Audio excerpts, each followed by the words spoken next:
की कैफियत होती है। सर एक ही तो महीना है, अब तो महीना भी नहीं है खैर।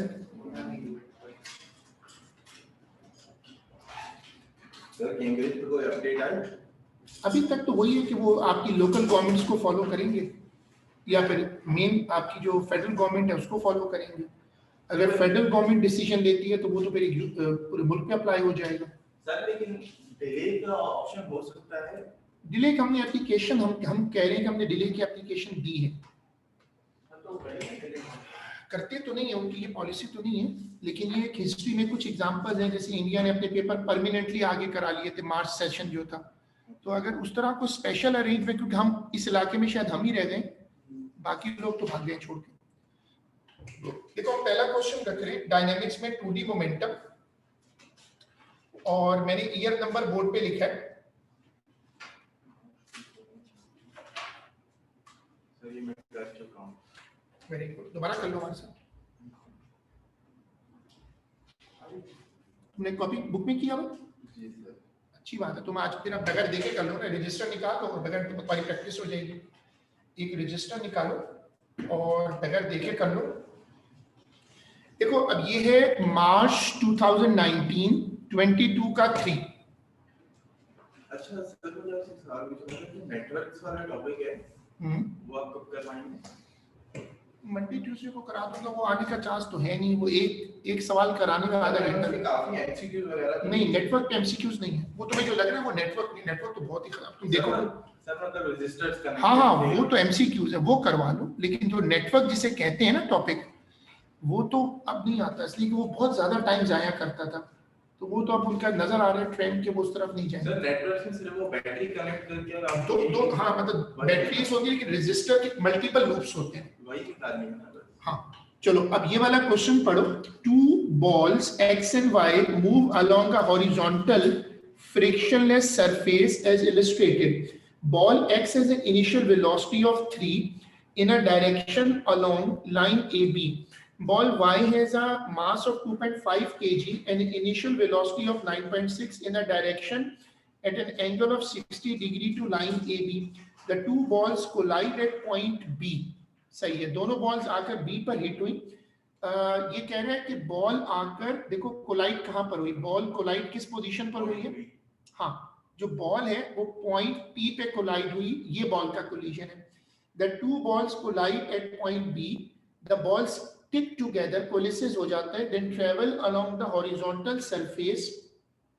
अच्छा, तो ये कोलिसिस का सवाल है, ठीक है 2D मोमेंटम लेकिन कोलिसिस भी है। By considering the components of momentum in the direction from A to B, show that the ball X has a mass of 4 kg. चलो अब इसको पहले ऐसा करो, ये डायग्राम बना लो अपने पास, ये वाली, और इसको पे रिजॉल्व कर लेते हैं। इसको इस वाले को तो रिजॉल्व नहीं कर सकते, क्या इस वाले को कर सकते हैं? जी सर। ठीक है, इसको रिजॉल्व कर देते हैं।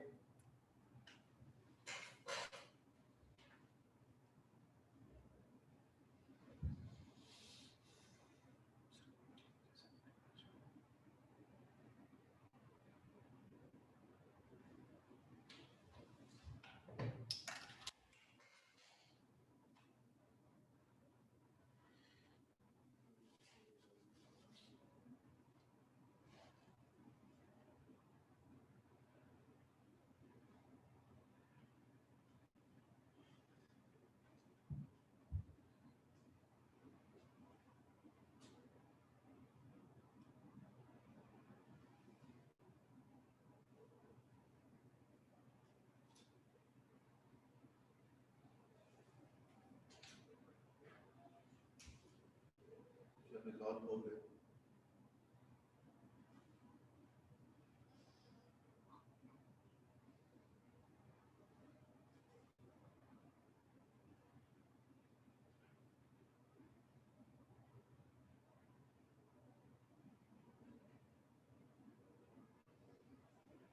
सही है, अब रिजॉल्व करके उसको पे इक्वेट करो।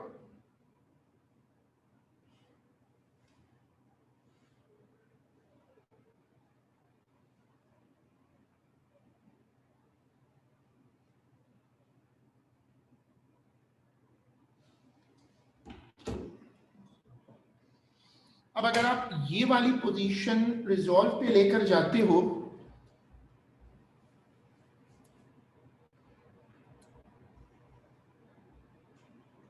तुमने रिजॉल्व किया, इसको पूछ रहा हूं। देखो मैंने इसको रिजॉल्व किया है, एक कंपोनेंट नीचे आ गया 9.6 cos 60, एक ऊपर आ गया 9.65 sin 60। 9.65 कहां से आया? अच्छा sin 60, हाँ सही है, सही है। और इसमें जो है u1 3 मीटर पर सेकेंड है और दूसरी वेलोसिटी मैंने u2 डिक्लेयर कर दी है। ऐसे टैग लगा दो, u1 u2 पे टैग लगा दो और u1 u2 का डेटा बना लेते हैं। ये 0 के इक्वल नहीं है, ये हॉरिजॉन्टल पे तो एक है हमारे पास ना? नहीं सर, अगर कोएलिसिस के बाद कोई भी नहीं है। कोएलिसिस के बाद तो खाली वर्टिकल एक्सिस है, सही है। अब देखो इसकी इक्वेशन कैसे बनेगी। अब तुम क्या करोगे, x डायरेक्शन में m1 u1 plus m2 u2 is equal to 0 कर दो। अब हमने x एक्सिस पे इक्वल टू 0 क्यों किया? क्योंकि कलीजन के बाद देखो x एक्सिस पे कोई मोशन नहीं है, कलीजन के बाद x एक्सिस पे कोई मोशन नहीं है और 3m इज इक्वल टू 12 है, m is equal to 4 kg है, तो इसको सिंप्लीफाई करो।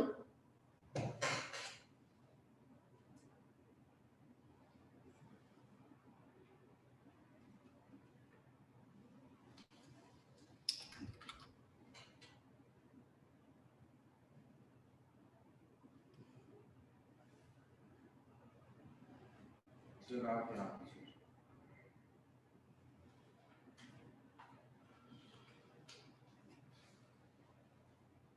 आगे जी सर।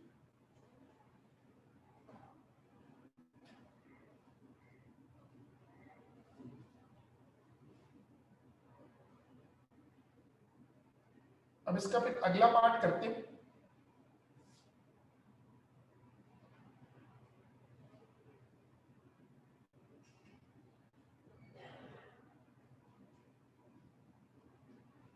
सर आपका एक्स्ट्रा क्लास किस वक्त तक है? ग्रुप पे डाल दो।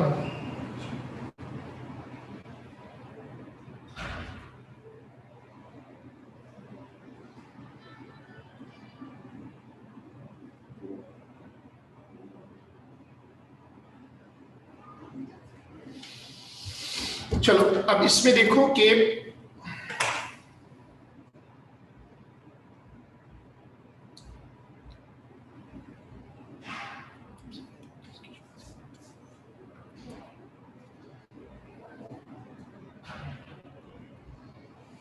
देखो कहते हैं calculate the common speed capital V of the two balls after the कलीजन।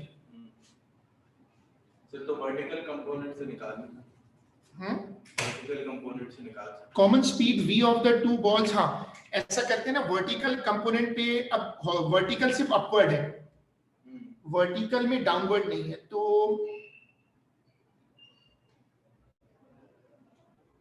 करो सॉल्व करो। सर मास तो दोनों के ऐड हो जाएंगे ना। 6.5 देखो क्या होगा, y डायरेक्शन में m1 u1 plus m2 u2 और is equal to m1 plus m2 into v। मैंने इसमें एक पोर्शन को तो 0 कर दिया। बताओ पहले वाले पोर्शन को मैंने, इस वाले पोर्शन को, ये जो पोर्शन है ये वाला, इसको मैंने 0 क्यों किया? m1 u1, पहले वाले में कोई वर्टिकल तो है ही, पहले वाला तो आई हॉरिजॉन्टल रहा था। अच्छा उसके बाद कलीजन के बाद दोनों मासेस को मैंने एड अप क्यों किया? कोलिसिस है। और इसको फिर सॉल्व करके v निकाल दे।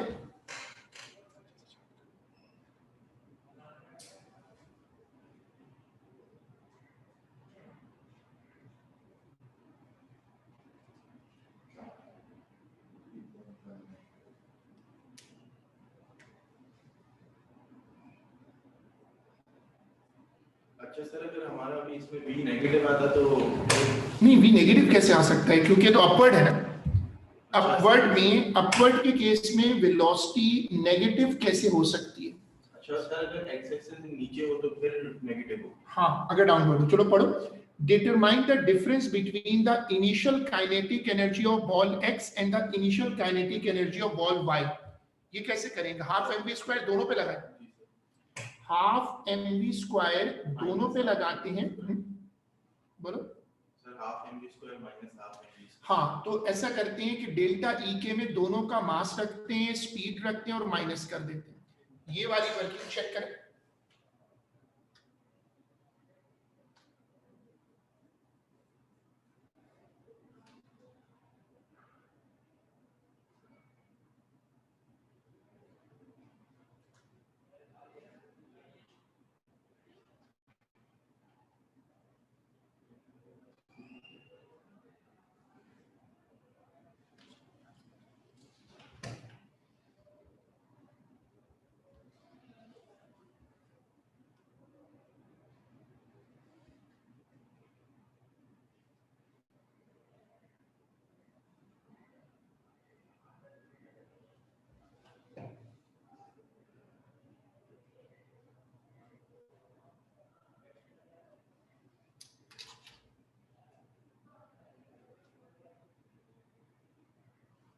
सर 102.7 102.6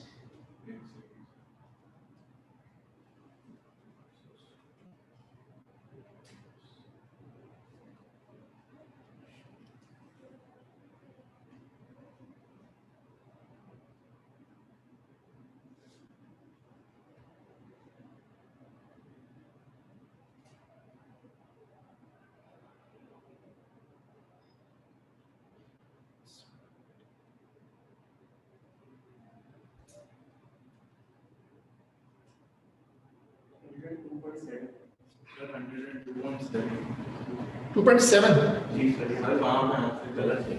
यहाँ मैंने लिखा हुआ है 9.7 97 97 आपके से कितना आ रहा है? 102.7। तो ये कोई राउंडिंग का चक्कर लग रहा है मुझे। सर जो आपने कैलकुलेशन लिखी है उस हिसाब से 102.7 102.7 आ रहा है।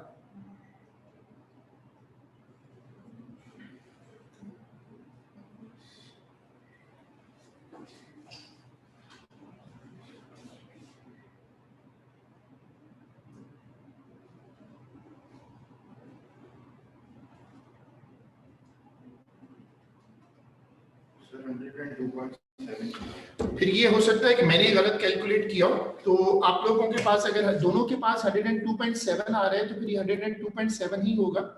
अब इसमें खत्म हो गया क्वेश्चन। अच्छा,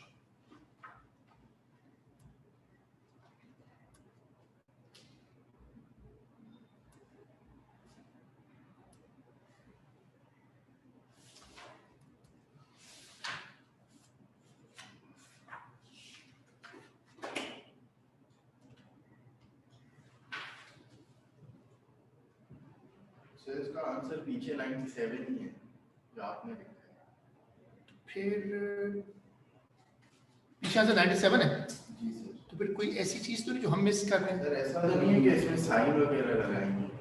नहीं, वेलोसिटी का तो एक वेलोसिटी तो हॉरिजॉन्टल, बेसिकली वेलोसिटी तो उसकी वही लेनी जो दी हुई है। अच्छा सर, इसमें हॉरिजॉन्टल वर्टिकली कुछ नहीं करना। लेकिन तुम कंफर्म हो कि 102 आ रहा है? सर मेरे पास इसके पास क्या है? पीछे 97 लिखा है।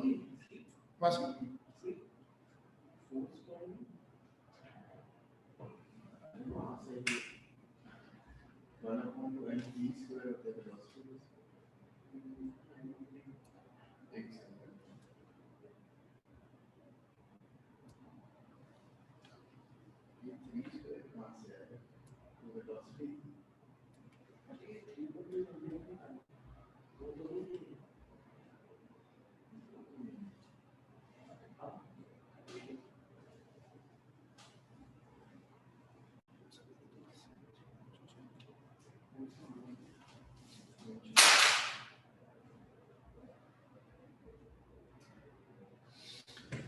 November 05 paper 24।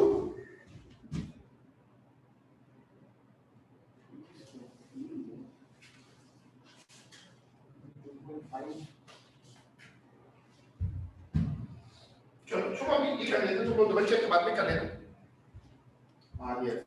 आ गया क्या गलती हो रही? सर इसमें पीछे लिखा है d स्क्वायर, आपके 2.5। अच्छा वो गलती आ रही है। सर लेकिन पता नहीं क्यों उसने 3 स्क्वायर लिखा है, गिवन तो 2.5 ही है क्वेश्चन में। 3 कहीं से तो आया होगा नहीं सर, सवाल में देखो। नहीं सर, आपने वो वेलोसिटी गलत लिखी है, 3 है वेलोसिटी। 3 है वो, आपने 2.5 लिखी है, 3 गिवन है। 3 है वो कैसे? सर गिवन है क्वेश्चन में। अच्छा मैंने वहां तो 2.5 गलत लिखा है। जी सर। ओह अच्छा, चलो ठीक है, फिर सेट हो गया। चलो इस वाले पे आ जाओ।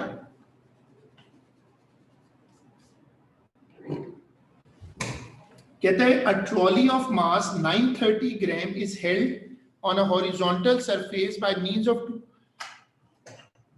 Two springs. ये क्या बनाया वैसे? ये मैंने ईयर नंबर लिख दिया। अब मैं एक पुराना क्वेश्चन ले रहा हूं। इतना पुराना है रीडन राइट में या 2007 से शुरू है? सर मेरे रीडन राइट में एमसीक्यू 2002 तक भी है। ओह फिर अच्छी बात है। ये trolley of mass 930 gram held on a horizontal surface by means of two springs as shown. The variation with time of the speed of the trolley for the first 0.6 second of its motion is shown in figure. ये क्या है? इसने कहा है कि variation with of the speed of the trolley. अच्छा ये ना इसको, इसका मतलब हिला के छोड़ रहे क्या?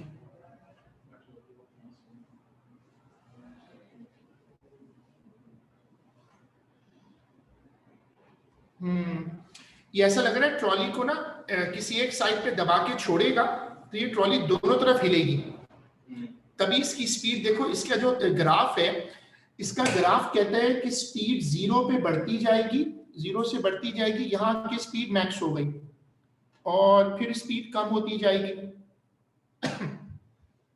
और 0.6 सेकेंड पे स्पीड दोबारा आके 0 हो गई। कह रहे use the figure to determine the initial acceleration of the trolley. अब ये कैसे निकलेगा? एक्सेलरेशन इस ग्राफ का ग्रेडियंट होता है और ग्रेडियंट कैसे निकलेगी? तो कर्व है सर, टेंजेंट बनाना पड़ेगा।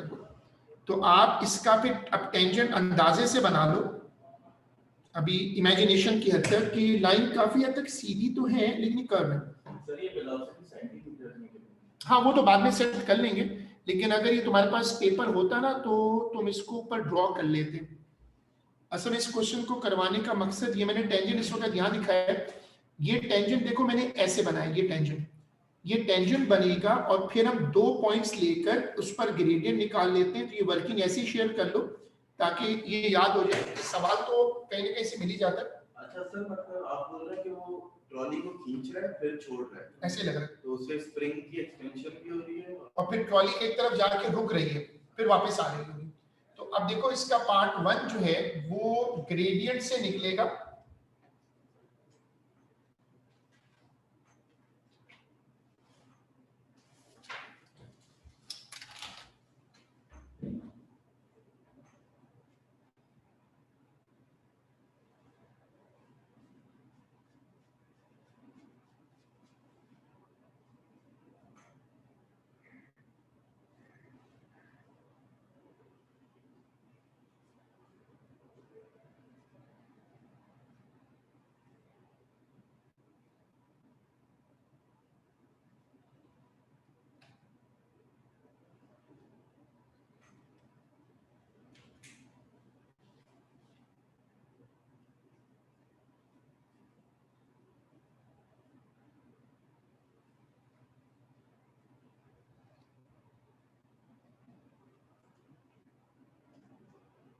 सर सेंटीमीटर पर सेकंड स्क्वायर को मीटर पर सेकंड स्क्वायर में करने के लिए सिर्फ डिवाइड बाय 100 करेंगे। हाँ सही है सर। लेकिन मैंने तो वैसे आंसर सेंटीमीटर पर सेकंड स्क्वायर में ही छोड़ा था। अच्छा लिखा है, कन्वर्ट कर सकते हैं आप। सर नेक्स्ट पार्ट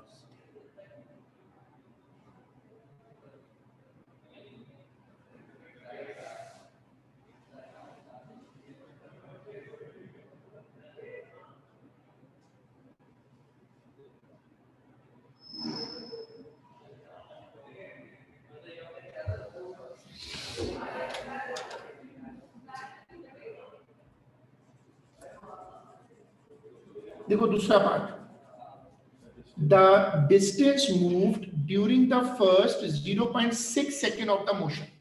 अब डिस्टेंस इस ग्राफ से कैसे निकलेगा? सर एरिया होगा। अब एरिया तो ये वो खतरनाक वाला क्वेश्चन है, बॉक्स काउंटिंग। तो ऐसा करते हैं, इसको बीच में से आधा कर देते हैं, यहां से ना आधा करके इधर पहले बड़े डब्बे गिन लेते हैं। एक नहीं, सबसे बड़ा ये वाला, 1 2 3 4 5 तो फुल साइज डब्बे। इधर आके हम ये कर सकते हैं कि छोटे डब्बे गिन लें और फिर एरिया निकाल के डबल कर देते हैं। करो, जो बड़े डब्बे हैं वो बताओ कितने होंगे, जो फुल साइज डब्बे हैं। एक ये है सर 4, 1 2 3 4 और 5 फुल साइज डब्बे। इनका एरिया कितना है? इसका एरिया होगा, इसका एरिया कितना होगा? इसको नीचे से देखो 0.1 से 0.2, मतलब 0.1 होगा। ऊपर से देखो 2, तो 2 इंटू 0.1 कर दो, 0.2 हो गया। तो बड़े वाले का एरिया 0.2 है, 5 का आएगा 5 का 1 हो जाएगा, 0.2 इंटू 5 1। सही है। अब आ जाओ इधर। अब इधर क्या करें? इधर जो है ना, ये जो सेक्शन है, अब मसला है ये, इसका क्या करें? सर पहले तो इसका एक तो ट्रायंगल बना देते हैं। नहीं, ट्रायंगल तो रिस्की हो जाएगी, या तो छोटे डब्बे गिन लो। सर एक छोटा सा रेक्टेंगल, हाँ वो बन रहा है, ये आइडिया बन सकता है। इसमें क्या है, एक छोटा भी है यहां से ना, अगर यहां से लूं तो एक छोटा है, बाकी ये इसमें। सर यूं नहीं कर सकते, यहाँ से देखें आप रेक्टेंगल बना रहे हैं, ठीक है, नीचे से रेक्टेंगल नहीं, ये देखो ना, ये रेक्टेंगल यहां से बनेगी, बीच में से काट के। सर यहाँ से, हाँ तो ठीक है, वो तुम्हारी मर्जी। लेकिन तुम लोग मुझे ये और ये का एरिया निकाल दो जल्दी से। अगर तुम लोग चाहो तो छोटे बॉक्सेस काउंट कर लो, लेकिन सबसे छोटे बॉक्स का साइज कितना है? सबसे छोटे बॉक्स का साइज है 6। सबसे छोटा बॉक्स कैसे निकलेगा? 10 डब्बों पे 0.1 है, तो 0.01 हो गया, 0.01 सर 10 डब्बों पे 0.01 हो जाएगा ना, जी 0.01 हॉरिजॉन्टल पे आएगा, 0.01 और ऊपर 10 डब्बों पे 2 है, तो 5 डब्बों पे 1 हो गया। तो उसकी हाइट कितनी होगी? जो सबसे छोटा डब्बा है, सबसे छोटे डब्बे की जो विड्थ है वो होगी 0.0, और उसकी ये चीज कितनी होगी? सर 0.2 होगी, ये वाली। हाँ ये सही। तो इसका एरिया कितना होगा? 0.2 इंटू 0.002। तो जो सबसे छोटा बॉक्स है वो 0.02 है। चलो अब ये कर दो, मुझे कैलकुलेट कर दो।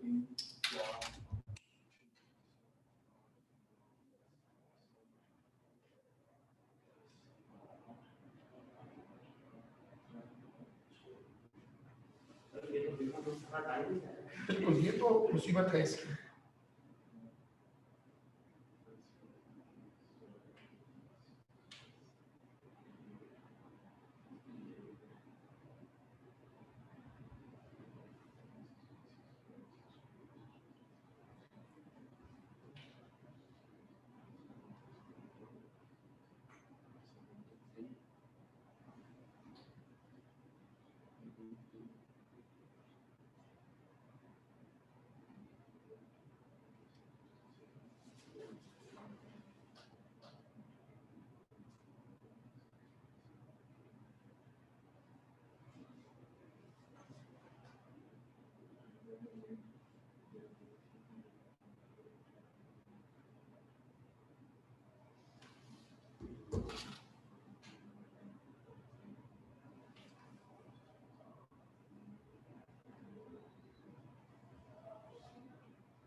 148.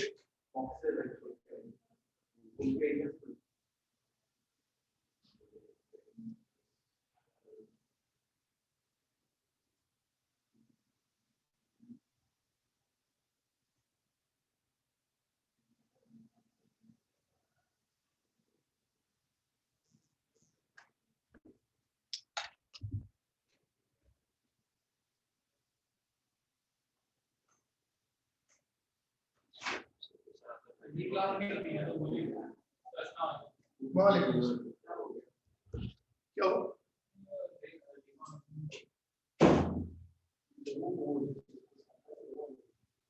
जल्दी करो यार।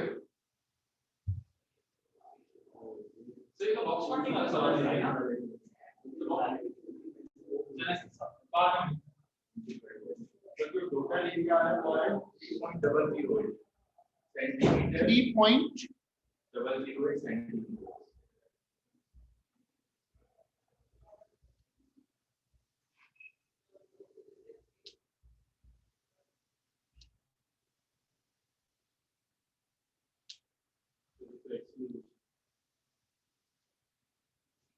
इसका जो ईआर का ए पार्ट 1 में जो कमेंट है वो भी एक नजर देख लो। अच्छा कमेंट लग रहा है मुझे।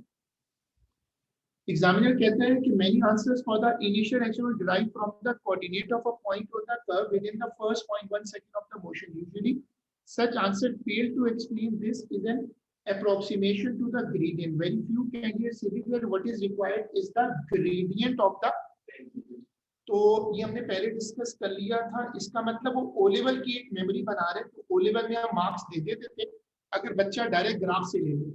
अच्छा, अब ये मनोज, ठीक है, ये इसमें छोटा डब्बा मैंने एक ये साइज का डब्बा भी लिया है ना, यहाँ पे मैंने वर्किंग की भी है, वो मैंने इस साइज के डब्बे पे की भी है, और इस साइज के डब्बे मैंने गिन लिए। ये भी एक तरीका हो सकता है। और मेरे पास ये एरिया जो इस साइज के रेड बॉक्स साइज का जो एरिया है वो 0.0125 है। वो भी तरीका सही जो अभी हमने किया था बड़ा वाला। इसमें बहरहाल मेरे ख्याल में मुझे ये फायदा उस वक्त नजर आया होगा कि इससे ना वो छोटे वाले बॉक्सेस कम बच रहे हैं। अच्छा, ये आ रहा है 0.0125। आंसर, फाइनल आंसर तो वही आएगा जो हमारा आना चाहिए। और छोटा जो सबसे छोटा डब्बा है उसका एरिया 0.00 मेरे पास है 2 × 10⁻⁻5। मैंने वो सेंटीमीटर में कन्वर्ट किया हुआ है, तो उससे मेरे पास एरिया आ रहा है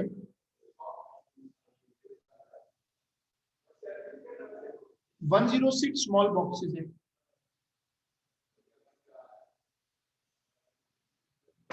इससे जो एरिया आ रहा है, हाँ वो तो आखिर में करेंगे, लेकिन ये जो पहले ऐड करेंगे ना 2.12 10⁻⁻3, पहले इन दोनों को तुम लोगों ने ऐड किया, टोटल ऐड करके फिर ये आ रहा है, और फिर वो डबल भी करना है। 0.031 प्लस माइनस 0.002। हाँ वो तो रेंज के अंदर आ रहा है।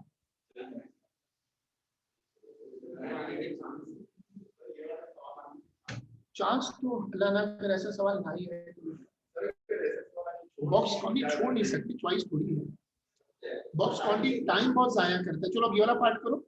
Using your answer to A part 1 to determine the resultant force on the trolley at time t is equal to 0। ये आसान है क्योंकि एक्सेलरेशन तो हमारे पास निकला हुआ है। ट्रॉली का मास कितना है? क्वेश्चन तो वो ऐप पे खोलिएगा।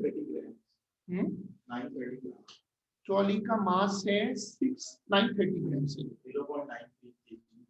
तो उसको किलोग्राम में चेंज कर लो। हाँ, एक्सेलरेशन आ रही थी 0.42 0.39 आंसर।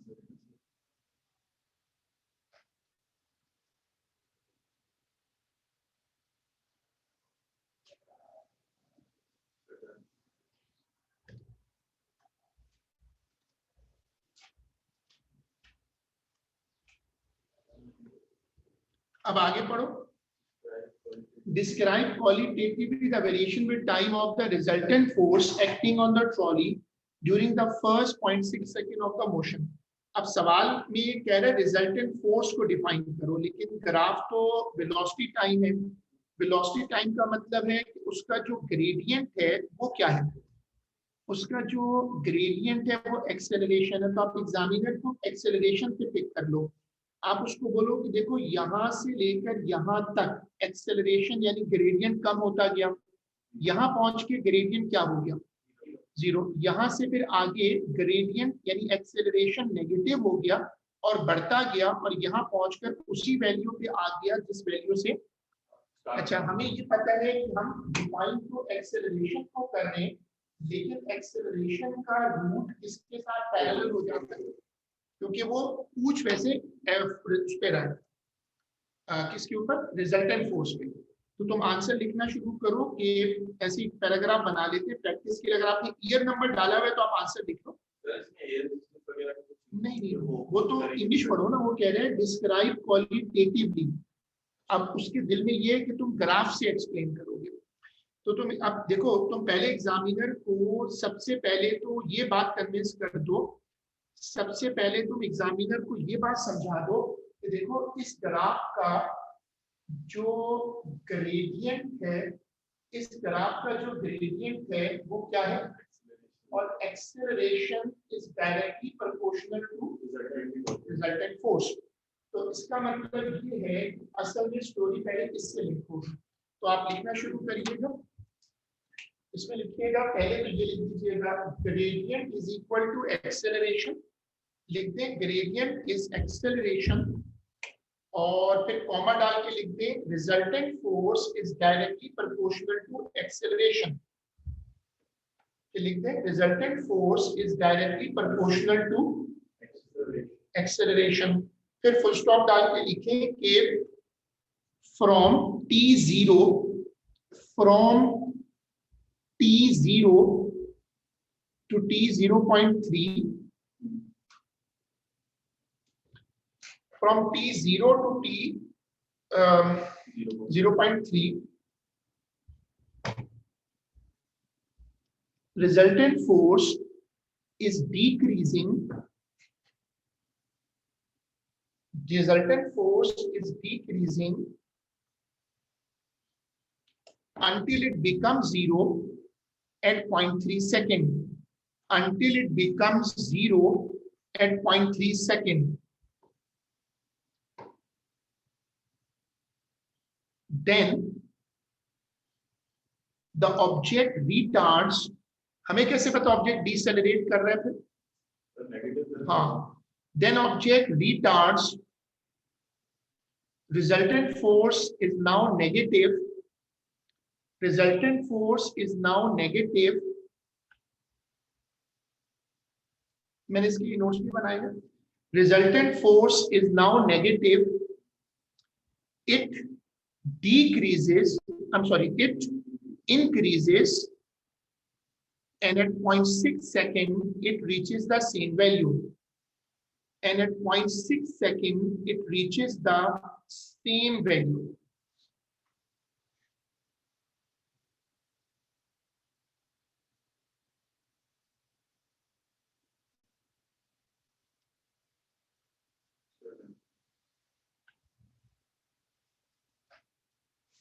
चलो अब है ये वाला क्वेश्चन, नवंबर 04 लिख लो, नवंबर 04 पेपर 2 का 2।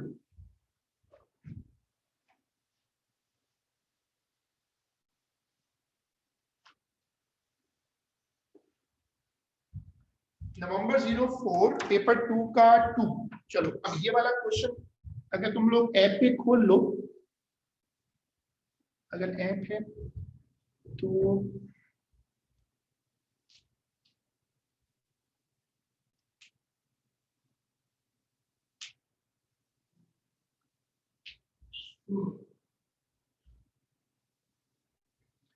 देखो, the spectrum of electromagnetic, question number तो लिखा गलत है, तो वेव्स का सवाल, नवंबर 04 पेपर 2 का 2।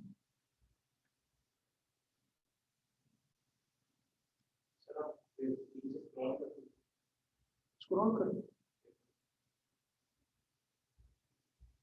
मैं तो पूरा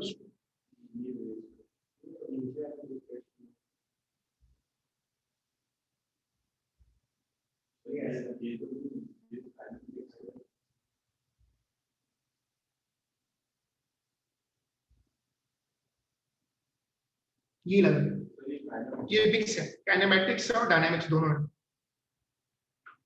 तो ये 3 है। चलो क्वेश्चन पढ़ लें। A girl stands at the top of a cliff and throws a ball vertically upward with a speed of 12 meter per second. ये बॉल इसने पहले ऊपर फेंकी है, ऊपर से फिर नीचे गई, वापसी फिर इसके हाथ से छूटी और नीचे चली गई।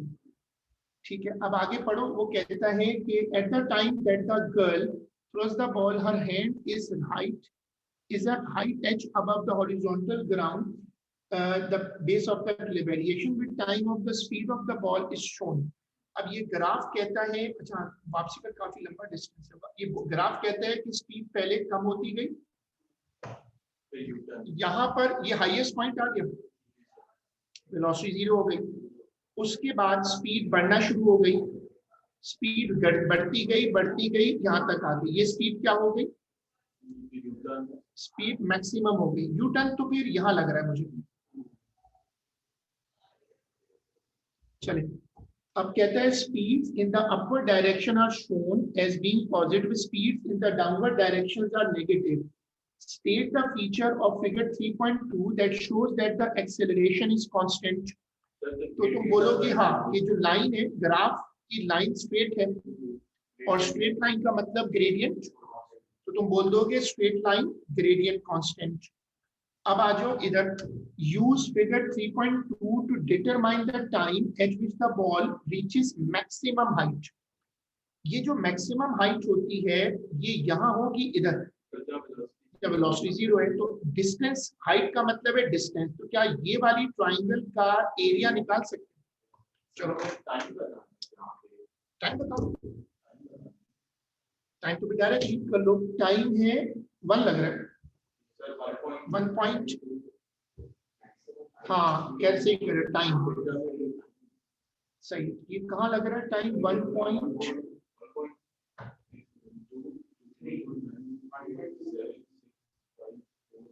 मेरे पास आ रहे हैं 1.2, ठीक है।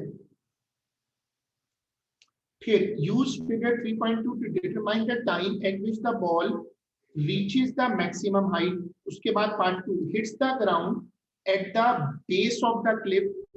हिट द ग्राउंड का मतलब क्या है, जब इसने बॉल फेंकी तो बॉल की वेलोसिटी कम होती गई, यहां पहुंचकर बॉल की वेलोसिटी क्या होगी, बयान की वेलोसिटी 0 हो गई ना।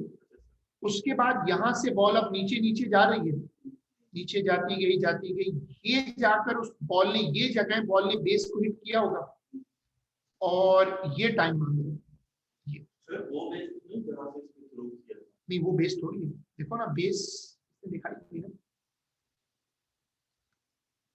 क्लिफ की बेस तो ये हो सकती है ना, ये थोड़ी बेस होगी, तो क्लिफ के ऊपर खड़ी है तो क्लिफ की बेस तो यही होगी ना।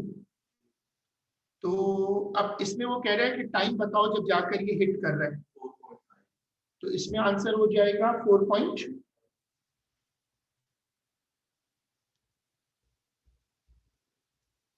हाँ सही, मेरे पास 4.4 आ रहा है।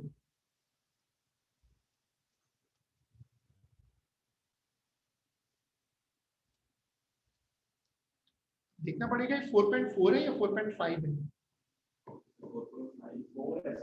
4 है। चलो आगे पढ़ो, टाइम खत्म हो रहा है।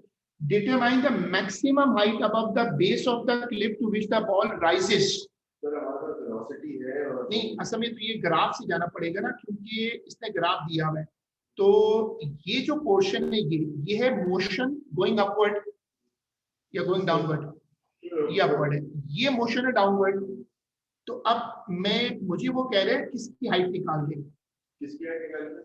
अगर मैं देखो, अगर मैं ये देखूं तो एक तो ये हाइट है और एक ये क्लिफ की हाइट है। तो अब तुम्हें क्वेश्चन गौर से पढ़ना पड़ेगा क्योंकि वो इसमें ट्रिक कर रहा है।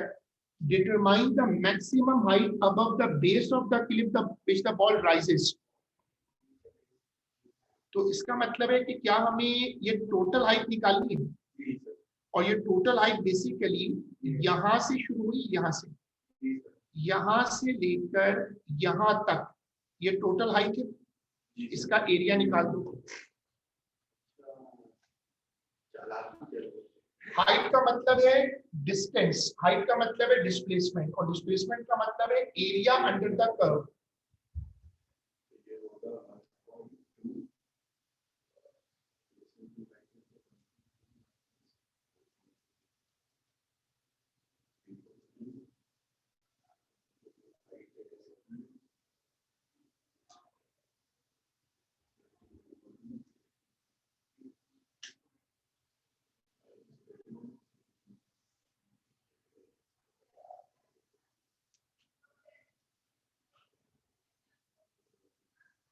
$51.2. 51.2 सही है।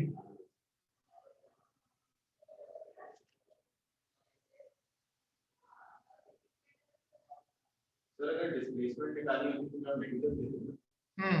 तुमने कैलकुलेशन जो की है उसमें क्या लिखा है? Half into base into height में नंबर्स क्या है?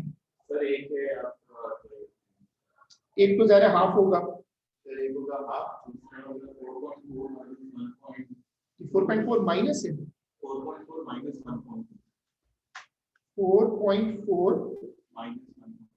माइनस 1 पॉइंट, ये बेस है। जी सर।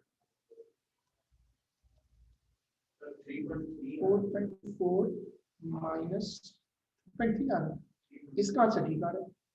अच्छा उसके बाद क्या है? उसके बाद अभी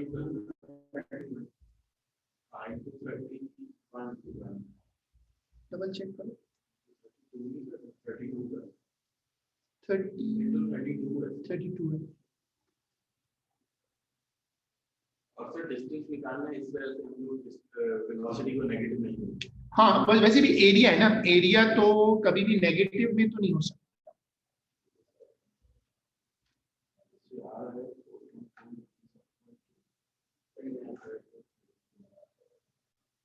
ये तो 1/2 मल्टीप्लाइड बाय 100 and 2.4.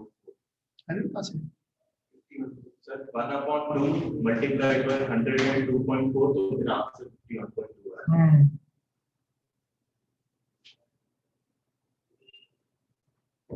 ये जो कैलकुलेशंस में 4.4 माइनस 1.2 लिख रहा है, क्या मतलब? समझ गया, समझ गया, ठीक है। वो तुमने वो बेसिकली बेस निकाला। चलो अब ये कर दो। The ball has mass 250 gram. Calculate the magnitude of the change in momentum of the ball between the time that it leaves the girl's hand to the time t is equal to 4. t is equal to 4 पे जाकर हम या तो velocity read कर लें, ये है t is equal to 4, ये यहां से जाकर हम वेलोसिटी उठा लें और फिर चेंज इन मोमेंटम यानी इंपल्स का फॉर्मूला लगा दें। हाँ वो तो जाहिर सी बात है, मोमेंटम तो वेक्टर है, वेक्टर में तो नेगेटिव देना पड़ेगा।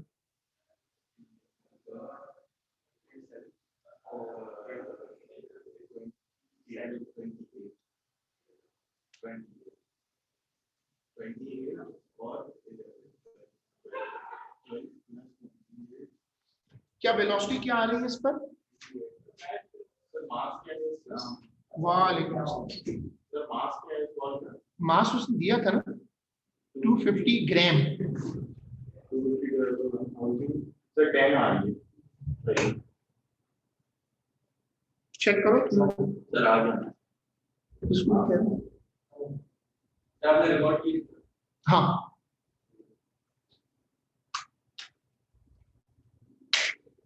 इसका एक और पार्ट है, state the principle of conservation of momentum. Sir momentum before position तो 3 मार्क्स है तो क्या बोलोगे कि in an isolated system, isolated बोलना बहुत जरूरी है। देखो इसके मार्क्स चेक करो कितने, 2 मार्क्स है, तो फिर आइसोलेटेड बोलना तो जरूरी है। हाँ तो लिखो कि इन एन सॉरी पूरा रिवाइज कर लो कि in an isolated system momentum before position total momentum before collision is always equal to total momentum after collision. इसका क्या करें? Comment on your answer to D by reference to this principle. क्या momentum conserve हुआ? तो आपको पता है कि हर आइसोलेटेड सिस्टम में मोमेंटम कंजर्व होता है। तो अब इसके मार्क्स ज्यादा दे रहे हैं, 3 मार्क्स दे रहे हैं। तो आप लिखोगे क्या कि ये जो बॉल है और जमीन उसको खींच रही है, बॉल और जमीन का जो एयर रेजिस्टेंस नेग्लेक्टेड है। अब अगर एक्सेलरेशन कांस्टेंट है तो क्या हम इसे आइसोलेटेड सिस्टम डिक्लेयर कर सकते हैं? अगर आइसोलेटेड डिक्लेयर कर दें, 1 नंबर मिल गया। फिर हम बोलेंगे कि इसमें क्योंकि आइसोलेटेड है तो मोमेंटम कंजर्व होगा और इंपल्स, जितना इंपल्स आपने निकाला है, जबकि बॉल जमीन को हिट करेगी तो उतना इंपल्स जमीन का भी आएगा, तो रिजल्टेंट इंपल्स 0 हो जाएगा। तो आप लिखो कि अगर लिखना चाहते हो तो उसका आंसर क्या होगा कि ball at the ground make an isolate. अगर ईयर नंबर लिखा है तो लिखो, ये है अगर आप आंसर लिख रहे हो तो ये है थ्योरी ई पार्ट 2। तो लिखो कि ball at the ground together forms an isolated system. Ball and the ground together forms an isolated system, so linear momentum is conserved. Impulse of the ball is counterbalanced by opposite impulse of the ground. The impulse of the ground is counter. Impulse of the ball. Impulse of the ball is counterbalanced by the opposite impulse of the ground। ठीक है, तो यहां तक हम रोक लेते हैं। Sir और इक्वेशन ही बनाएंगे।